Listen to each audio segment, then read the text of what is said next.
इतने प्रधानमंत्री आए, कितने प्रधानमंत्री गए, लेकिन मुझे लगता है कि राष्ट्रपति भवन कुछ दिनों से राजनीति का केंद्र बिंदु बनते जा रहा है। मैं नहीं मानता हूं कि किसी ढंग से उचित है। हम भी भाषण सुन रहे थे विपक्ष के नेता शरद पवार जी के, लालू यादव जी का, अन्य लोगों का भाषण सुन रहे थे, लेकिन उस भाषण के क्रम में कहीं से ये बात सामने नहीं आई जिससे लगा हो कि सरकार के ऊपर कोई आरोप लगाया गया। अब तो 6-7 मिनट समय है।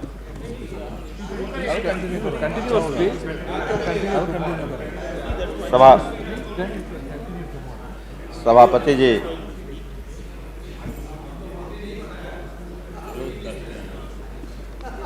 हम बता देते हैं, रखिए। सभापति जी, आज सदन में प्रधानमंत्री जी द्वारा विश्वास प्रस्ताव हासिल करने हेतु मुँह किया गया है। इससे देश की जनता के मन में एक बेचैनी फैली हुई है। देश की जनता ये जानना चाहती है कि आखिर इस 13 महीने की अवधि में अटल बिहारी वाजपेयी के नेतृत्व में जो केंद्र में सरकार बनी है, कौन सा ऐसा कार्य किया है जिसके चलते विपक्ष का बार बार हमला सरकार के ऊपर कोई न कोई बहाना बनाकर ताकि इस सरकार को अपदस्थ किया जाए। ये देश की जनता जानना चाहती है। सभापति,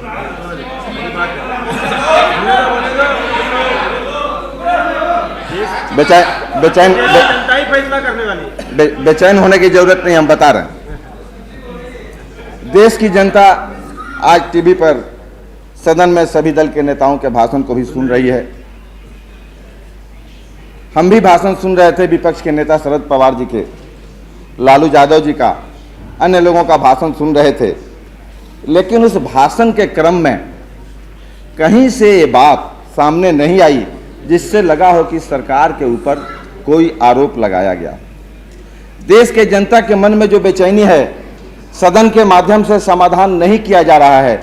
इसलिए सभापति महोदय, हम बताना चाहते हैं कि आखिर आज जो ये विश्वास का मत हासिल करने का नौबत आया है, जयललिता जी के समर्थन वापस लेने की वजह से, मुझे तो लगता है कि मैं किसी बड़े पद के लोगों पर कोई कमेंट करना नहीं चाहता, लेकिन मुझे लगता है कि राष्ट्रपति भवन कुछ दिनों से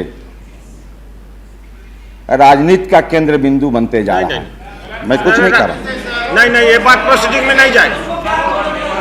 ये बात प्रोसीडिंग में नहीं जाएगी, नहीं जाएगी। ये नियम सम्मत नहीं है बोलना। मैंने राष्ट्रपति जी पर कोई कमेंट नहीं किया है। नो, कोई इसमें तर्क की गुंजाइश नहीं है। इसमें कोई तर्क की गुंजाइश के बारे में बिल्कुल जो मैं कह रहा हूँ तो सही कह रहा हूँ सभापति महोदय, इसलिए कि सदन चलता हो, जिसमें वित्तीय बजट सामने हो, सरकार ये मानकर चलती हो कि हम बहुमत में हैं। बहुत से ऐसे मौके आते जिसमें सरकार को अपना बहुमत साबित करने का अवसर भी मिलता, लेकिन इस परिस्थिति में किसी दबाव में बहुमत साबित करने की बात मैं नहीं मानता हूं कि किसी ढंग से उचित है। आज बेचैनी है विपक्ष के लोगों में। राष्ट्रीय एजेंडा बना केंद्र सरकार के गठबंधन के लोगों का। राष्ट्रीय एजेंडा के माध्यम से सरकार ने एक नीति निर्धारण किया गांव के गरीबों के उत्थान के लिए, नीति निर्धारण किया सीमा के सुरक्षा के लिए, नीति निर्धारण किया विदेश से मधुर संबंध बनाने के लिए, और उस पर केंद्र सरकार ने पहल करना भी शुरू कर दिया, जिसके चलते बेचैनी बढ़ी सबसे ज्यादा कांग्रेस के लोगों में। और उसी बेचैनी का परिणाम हमारे गठबंधन के पूर्व की सहयोगी जयललिता जी का समर्थन वापसी भी है। आखिर समर्थन वापसी का कारण औचित्य जो उनके दल के लीडर बोल रहे थे, कोई स्पष्ट रूप से नहीं बता रहे थे। लेकिन हम ये बताना चाहते हैं कि क्या आरोप है भारतीय जनता पार्टी और गठबंधन की सरकार पर? क्या यही आरोप है कि 13 महीनों के शासन में सबसे पहला और सबसे मजबूत उपलब्धि जो आज आजादी के बाद से कावेरी जल विवाद का समस्या इस देश में चल रहा था, और इतने प्रधानमंत्री आए, कितने प्रधानमंत्री गए, लेकिन किसी ने इसके समाधान का राह नहीं ढूंढा। इस संबंध में उच्च न्यायालय ने भी समाधान का राह नहीं निकाला, सर्वोच्च न्यायालय में भी वर्षों से मामले लंबित रहे, इसका कोई राह नहीं निकल पाया। लेकिन केंद्र की हुकूमत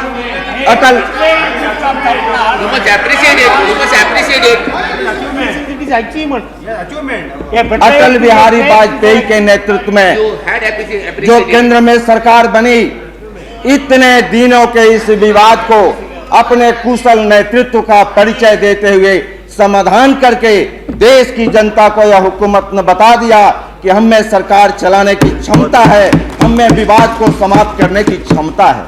हम ये जानना चाहते हैं, क्या यही आरोप है इस केंद्र सरकार पर?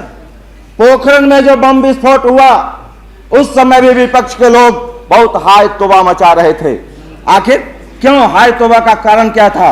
उस समय जो पोखरण में जो विस्फोट हुआ, ये कोई पहले बात नहीं, इंदिरा जी के भी जमाने में हुआ था। लेकिन उन्होंने, प्रधानमंत्री ने अपने इच्छा शक्ति का परिचय दिया और उन्होंने विश्व के बड़े बड़े देशों को यह बताने का प्रयास किया कि हम किसी पर उंगली नहीं उठाएंगे, लेकिन अगर किसी ने हमारे सीमे पर हाथ लगाया तो हम चुप बैठने वाले नहीं, हम मुंह तोड़ जवाब देने का काम करेंगे। क्या यही आरोप है केंद्र सरकार पर?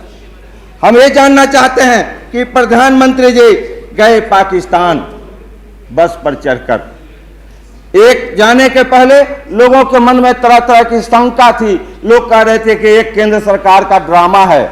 लेकिन जिस ढंग से प्रधानमंत्री जी गए, जिस ढंग से पाकिस्तान में लोगों ने स्वागत किया, इस तरह आज हिंदुस्तान के गांव के गरीब मुसलमानों के मन में जिस ढंग से एक विश्वास पैदा करने का काम अटल बिहारी वाजपेयी ने किया है दिल्ली से और पाकिस्तान में जाकर, यह एक उदाहरण है आजादी के बाद से। मैं जानना चाहता हूं कि जो एक आत्मविश्वास जगाया है इन्होंने देश के मुसलमानों के प्रति, जो पाकिस्तान के मुसलमानों के प्रति उन्होंने एक विश्वास पैदा किया है, उन्होंने एक मित्रता का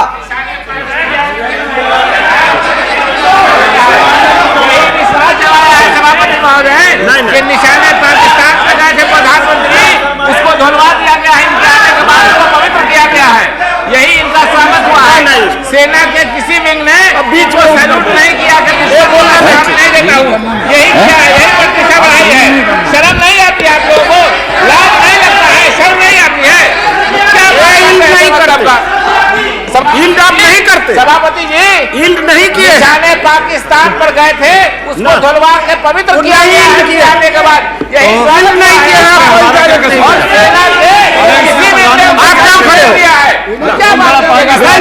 बोलते हो क्या?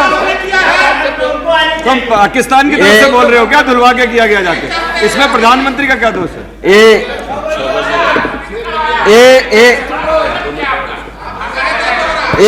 इस देश के मुसलमानों ने इस यात्रा का स्वागत किया है और पाकिस्तान के भी बहुमत मुसलमानों ने स्वागत किया है। लेकिन जो पाकिस्तान के आतंकवादी लोगों के जो एजेंट लोग हैं इस देश में भी उनको अच्छा नहीं लगता है। इसलिए हम ये कहना चाहते हैं सभापति जी, इसलिए हम सभापति जी ये कहना चाहते हैं,